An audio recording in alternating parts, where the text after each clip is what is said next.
4点多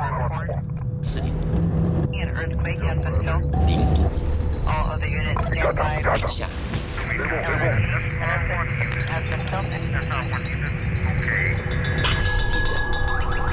到了现场之后，两眼一抹黑，哇，灾难这么大，整个灾区这么大。A horrifying earthquake has been 7.8 magnitude. The death toll started to rise. We need the international community to do something. The Turkey-Syria earthquake of February 2023 was among the deadliest in regional history. Amidst the chaos, the familiar symbols of international charity appeared on uniforms and made headlines. Red crescents, red circles, red figures, and white ships. 那我相信我们在当地的援助是非常重要的，因为我们发了38900多户，也就是这3万多个家庭，他们都会有大概2个月到3个月的这个生活费。That's a serious act of charity. And yet, it didn't come from any of the usual suspects.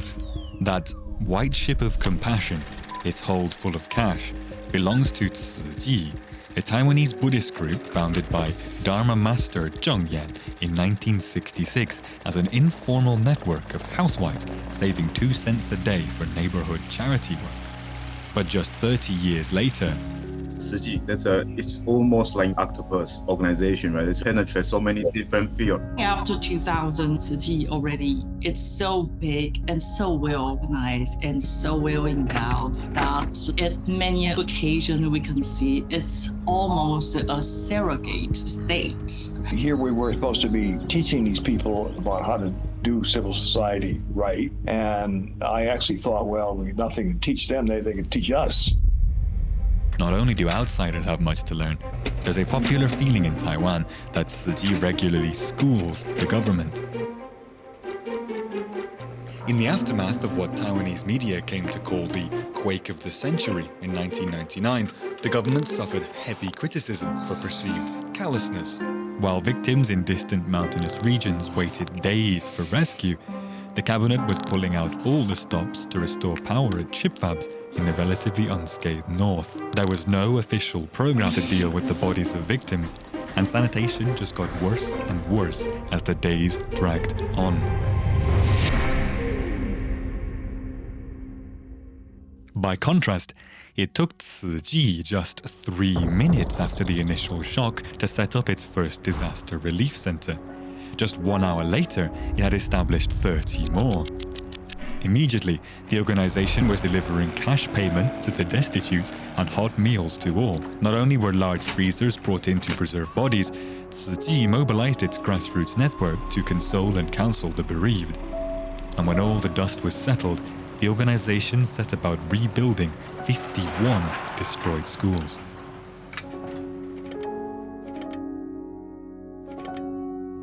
People first get the kind of impression, well, Tzu Chi is better organized than the government. In that era, they have people, they approved of the way these Buddhist groups responded to the earthquake, and like 95% say they approved. They asked them whether they approved the way the government had. At that time, it was below 50%. And yet, Cheng claims there has never been a Tzu Chi mobilization because the work has no beginning and no end. The motivation, they say, is great unconditional love.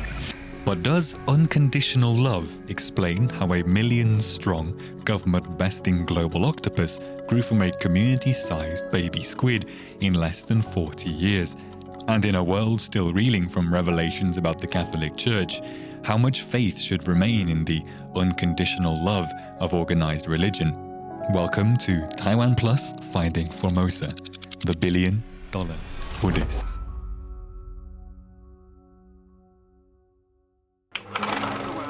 When Chiang Kai-shek's Nationalist Party, the KMT, lost the Chinese Civil War in 1949, they retreated to Taiwan and ruled the island as a repressive autocracy for 40 years. Cheng has left orders to suppress any rebellion and shoot all suspected communists. 在1980年以前呢，台湾是没有所谓民间社团，也没有民间组织，也没有公民社会。I mean, Tzu Chi couldn't even register as a religious organization because it's just unlawful. And we need to know Buddhism wasn't a prominent religion. And the dominant religion, for the elite was Christianity. But the Christians squandered an early lead. They had a very paternalistic approach to Taiwan. Taiwan was poor, needed to be helped. But then Taiwan began to develop. People don't need handouts anymore and wanted to take charge of their own destiny, right? That development was not just economic, but political. A multi-decade struggle for civil liberties was finally bearing fruit as the KMT began bending to pressure for political reform in the early 1980s. What followed was an outpouring of nativist feeling, a groundswell of popular emotion that picked up and supercharged Taiwanese civil society. Since the lifting of martial law in Taiwan entered democratization, and also with the opening of its hospital, Tzu Chi really grew exponentially. Tzu Chi's tireless fundraising caught the popular zeitgeist across a rapidly opening Taiwan. This would be a Taiwanese hospital, built with Taiwanese money by a thoroughly Taiwanese organization. For Tzu Chi's involvement in a lot of the global disaster relief, the turning point is around 1990. Devastating floods have left millions of Chinese homeless and thousands more dead or injured. 很多的声音都是请正言上人不要，可是正言上人认为我们在人道上，我们义不容辞要去帮忙。如果回来看整个瓷器发展的脉络，它是比较像干细胞，它会去分裂。它不是说今年我们做一个 budget， 然后明年我们要盖医院，后年我们要做国际赈灾，它就非常有机的在成长。Scholars have noted how even as native groups like Tzu Chi fed on the energy of democratization, they actively gave back to the process of transition and consolidation. It provides a platform for learning how to organize, and it also provides an incubator for social capital. So once you have this experience, this network and the mechanisms, then they can use it to the other causes. And so you see in the Middle East with sectarian violence between Sunnis and Shia. But it didn't happen in Taiwan, even though the tensions of Taiwan society, the religious groups didn't pour gasoline on this fire. They actually, I think, helped suppress it. But openness cuts both ways. Democracy deepens demands. Demands for transparency. Demands for open governance. Demands for an end to secrecy. 慈济这种东西，它在台湾实际上有很大的力量，有很大的影响力。当然，这种影响有正面的，也有负面的。Minor scandals started biting at Tzu Chi's heels in the early 2000s, but through a lawsuit here and a public denunciation there, none of it really stuck. That is, until 2015. 台北市内湖区部分的居民日前才到台北市政府检举慈济在内湖园区违法开发。台北市内湖区慈济开发案今天下午进行。Buddhist Foundation is once more under fire。是开发案，后几户大家15年来，因为基金会在花莲举行慈济。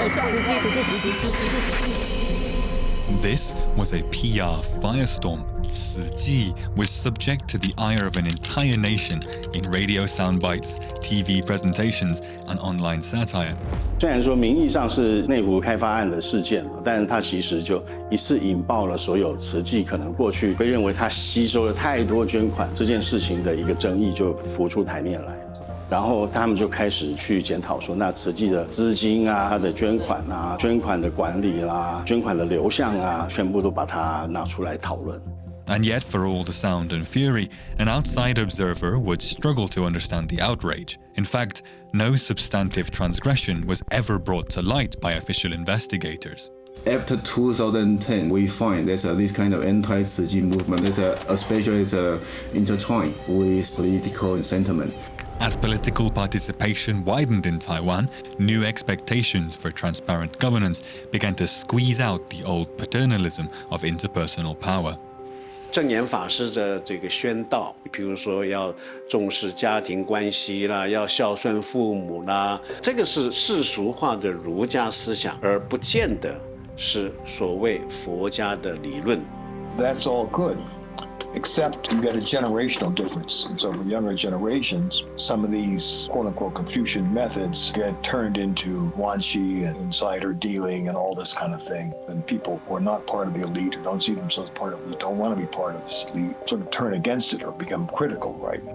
An organization that had looked defiantly Taiwanese in the dying days of martial law began to smack of Chinese paternalism in the new era of pluralistic democracy.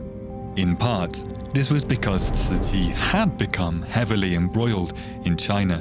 像汶川大地震，我说他捐了12亿，我们政府捐20亿，我们民间捐了50.5亿，其中有54亿，他们中国呢把它当作政府的税收耶，政府的税收是什么？就不一定给你灾民啦。那购买武器可不可以？那飞机这样整天到台湾这样飞，这我们捐的钱会不会跑到那里去？这可能啊。After 2010, we find that every time when Tzu Chi appear on the public, their image will always be portrayed kind of negatively. So some people will say, oh, they are kind of Chinese collaborator. 当你有很强的宗教认同感，包括服装，包括打扮，包括志工行为、动作啦等等的，对于不是这么核心的、不是这么了解的人来说，会有一个排他性。In other words, people are suspicious of anything that might look a bit cultish.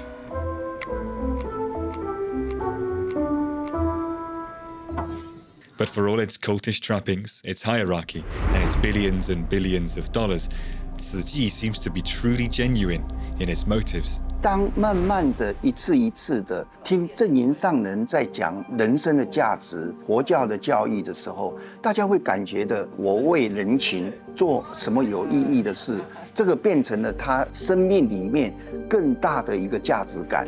Buddhism from the beginning is part of the religiosity is rules and discipline. That you need to practice certain things in certain hours. So this thing is not imposed on it. That you need to work hard to do your deeds because it's modeling on the Bodhisattva path. It's really philosophy with the Taiwanese characteristic or Tzu Chi characteristic that's really, other international world, can copy this form. For a global octopus of this size, it is simply astonishing that there remains no serious quagmire of corruption investigations or abuse scandals floating around its tentacles. Citizens are right to be dubious of any private body claiming to work for the public interest. Scandal has been the default setting for humanitarian organizations across recent decades. But for now, Tzu Chi seems more or less to truly be the great ship of compassion that its flag proclaims. Before, most of my projects had to do with very nasty kind of conflictual things and some extremely flawed people. So I started, since look at the saints, right? To get people doing something positive. And I still would like to keep this image that they're doing something that's positive in a world in which there's tremendous negativity. It's worth looking for them and hoping they don't get contaminated by some of the very negative things that are happening in this world.